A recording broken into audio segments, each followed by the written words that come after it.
Selamun Aleyküm ve Rahmetullahi ve Berekatuhu. Euzu billahi mineşşeytanirracim. Bismillahirrahmanirrahim. Ve salatu ve selamu ala Resulina Muhammedin seyyidina ve ahirin ve billahi Resulullah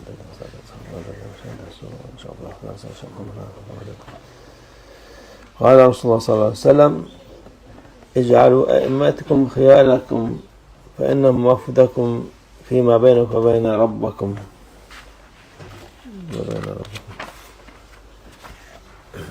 Peygamber sallallahu aleyhi ve sellem buyuruyor ki en hayırlı olanlarınızı namazlarınızda imamlarınız yapınız. Çünkü onlar sizinle Rabbiniz aranızda elçinizdir. Yani namaz, imam eskiden sıfatlar vardı. En alim, en bilgili olan insan, en hafız olan insan imam olurdu. Onun için en hayırlısı onlardı diye Peygamber Efendimiz onu imam yapın diyor. İmamlar her bilgisiz olan değil de hem takva hem ilim sahibi olan daha makbul olur. Kâle Resulullah sallallahu aleyhi ve sellem İzâ ukimetis salâh felâ salât illel mektûbetun. Peygamber sallallahu aleyhi ve sellem buyuruyor ki farz namazı için kâmet getirildiği zaman artık farz namazdan başka hiçbir namaz kılınmaz. Yani orada kâmet getirildi mi sünnet kılan devam eder de ona sünnet yetişemeyen artık doğrudan farza uyması lazım. Kâle Resulullah sallallahu aleyhi ve sellem İzâ ukimetis salâh فَلَا تَأْتُوهَا وَاَنْتُمْ تَسْعَوْنَ وَأْتُوهَا وَاَنْتُمْ تَمْشُونَ وَعَلَيْكُمْ سَكِينَةٌ فَمَا أَدْرَكْتُمْ فَصَلُّوا وَمَا فَاتَكُمْ فَأَتِمُّوا. Peygamber sallallahu aleyhi ve sellem buyuruyor ki yani cemaate farz namazı için kâmet getirildiği zaman ona koşarak gelmeyin. Yani bazıları yetişeyim diye koşturarak yapar. Onu öyle yapmayın diyor Peygamber Efendimiz. Yürüyerek gelin. Ve sükunet içinde olmaya bakın. Yetişebildiğiniz kılın. Hani yetişebildiğiniz nereden yetişirseniz kılın. Birinciye yetişin, tamam. Onu yetişmeden ikinci rekat yetişin. Ona yetişin, bir şey değil de. Yetişemediğinizde de imam selam vermesinden sonra kendi başınıza tamamlayın. Yani eksik olanları tamamlarsınız.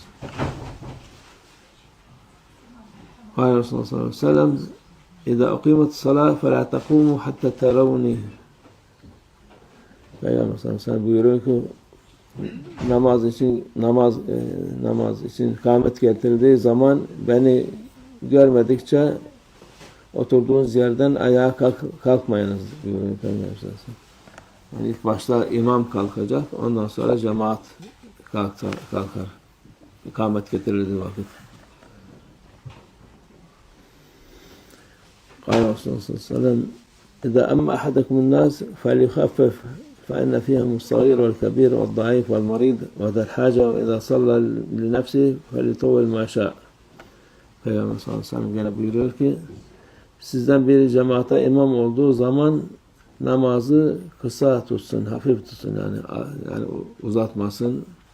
Çünkü içinde küçük çocuklar var, büyük yaşlı olanlar var, zayıf, hasta olanlar, güçsüz, hasta ve ihtiyaç sahibi olanlar vardır. Bulunabilir. Bunlar olunca tabi her birisinin uzun zaman namaz durursa bazılarının abdest bile gider, bozabilir. Onun için hafif, hızlı kılın diyor imam olduğunuz vakit. Uzatmayın fazla. Ama tek başınıza namaz kıldığınız ise istediğiniz kadar namazı uzatın diyor Peygamber sallallahu aleyhi ve sellem. Kâle Resulullah sallallahu aleyhi ve sellem İzâ dekhalte mesciden fesalli ma'an nâs ve in kunte kad sallayt. Peygamber sallallahu aleyhi ve sellem buyuruyor ki bir mescide girdiğin zaman namaz kılmış olsan bile cemaatle birlikte namaz kıl. Namaz imam varsa yani sen ona uy, kaza olur ya kazan yoksa nafile olarak kılabilirsin onun arkasından.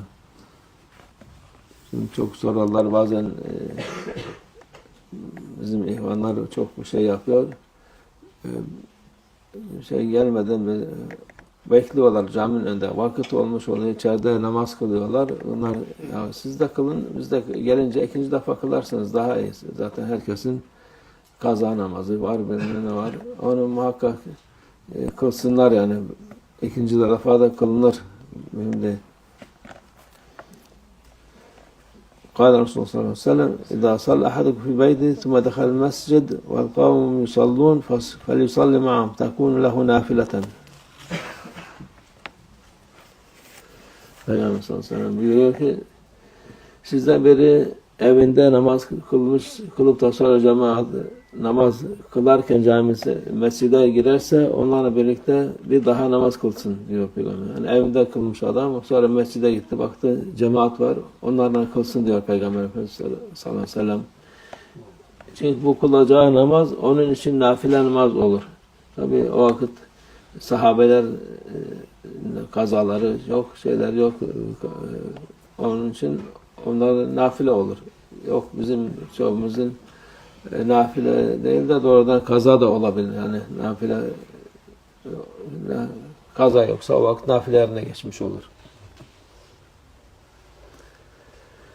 قال Resulullah sallallahu aleyhi ve sellem اِذَا قَرَى الْاِمَامِ فَاَنْسِتُهُ Peygamber sallallahu aleyhi ve sellem buyuruyor ki İmam akşam veya yatsı namazı, sabah namazlarında kıraatı açıktan okuduğu zaman siz de sükût ediniz. Yani imam okurken zaten imama uyan bizim Hanefi mezhebe göre okumasına gerek yok. Şafiye var. Onlar da imam onları bir ara verir şeyle Fatiha'dan sonra onlar Fatiha okur. İmam devam eder zamm-ı sureye. قال رسول الله صلى الله عليه وسلم إذا كانوا صلاتهم فليؤمهم أحدهم وحق بالإمام أقرأهم buyuruyor ki 3 kişi namaz kılınacağında bir araya geldiğin zaman içlerinden biri kendinden imam olsun. Yani 3 kişi varsa onlardan birisi imam olsun diyor Peygamber sallallahu aleyhi ve sellem. Ona imamlığa en layık olan İçlerinden Kur'an en iyi bilendir, okuyandır.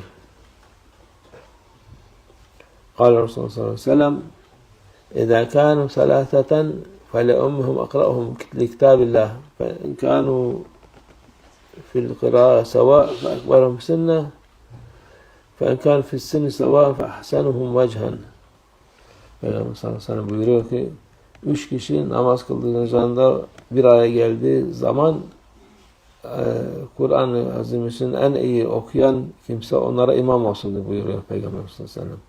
3 kişi ve en iyi okuyan o imam olur. Ama eğer bu Kur'an okuma hususunda hepsi aynıysa birbirine eşitse buyuruyor. Yaşça en büyük olan, yaşı daha büyük olan o imam olsun diyor. Gene de eğer yaş bakımından da birbirlerine eşit hisseler o zaman yüz güzelliği bakımından onların en güzel olanı imam olsun diyor Peygamber sallallahu aleyhi ve sellem. Yani imamlık için en iyisi olması lazım. Peygamber Efendimiz'in hepsini teker teker anlatıyor bize. قال Resulullah sallallahu aleyhi ve sellem أما يخشى أحدكم إذا رفع رأسه قبل الإمام أن يجعل الله رأسه رأس حمار أو يجعل الله صورته صورة حمار. Peygamber sallallahu aleyhi ve sellem buyuruyor ki sizden biri başını imamdan evvel kaldırdığı zaman Allah'ın onun başını eşek başına çevirmesinden ya da suretini eşek suretine çevirmesinden korkmuyor mu? Yani o imamdan önce kalkan Allah muhafaza etsin. Yani eşek suretinde olur. Peygamber sallallahu aleyhi ve sellem. Yani şey olarak olmasa da o tecellisi olur. Onun için dikkat etmek lazım. Bazen çoğu insan imamdan önce kalkmaya uğraşıyor. Yanlışlıkla olursa bir şey değil ama devamlı adet edinenler de var. Onun için ona dikkat etmek lazım. قال Resulullah sallallahu aleyhi ve sellem Ama yakhşa ahadukum idâ rafa'a ra'sehu fi's-salâh ellâ yerci'a ileyhi basarah. Peygamber sallallahu aleyhi ve sellem buyuruyor ki sizden biri namazda başını kaldırdığı zaman gözlerini kendisine geri dönmez diye korkmaz mı? Yani namaz kılarken başını kaldırıp da oraya buraya bakın, onun gözlerinde tehlike var diyor Peygamber. Dikkat etsinler. Namazda secde yerine bakıp kalktığı vakitte gene oraya buraya bakmaması lazım.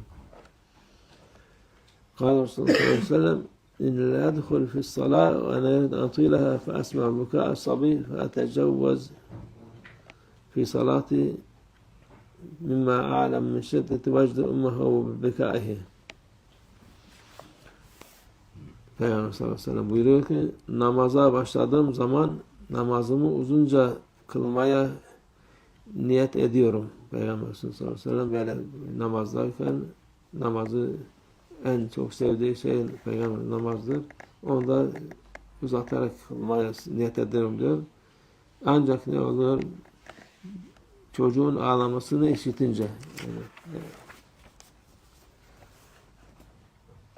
namazda olan annesinin çocuğunu ağlamasının dayanamayacağını bildiğim için namazımı kısa tutuyorum diyor Peygamber sallallahu aleyhi ve sellem. Yani onun için bu Peygamberimizin Allah hepinize onu uymaya nasip etsin inşallah. Her şeyi güzelliğin en güzelini gösterdi, öğretti bize Allah. O yolda gitmemize nasip etsin.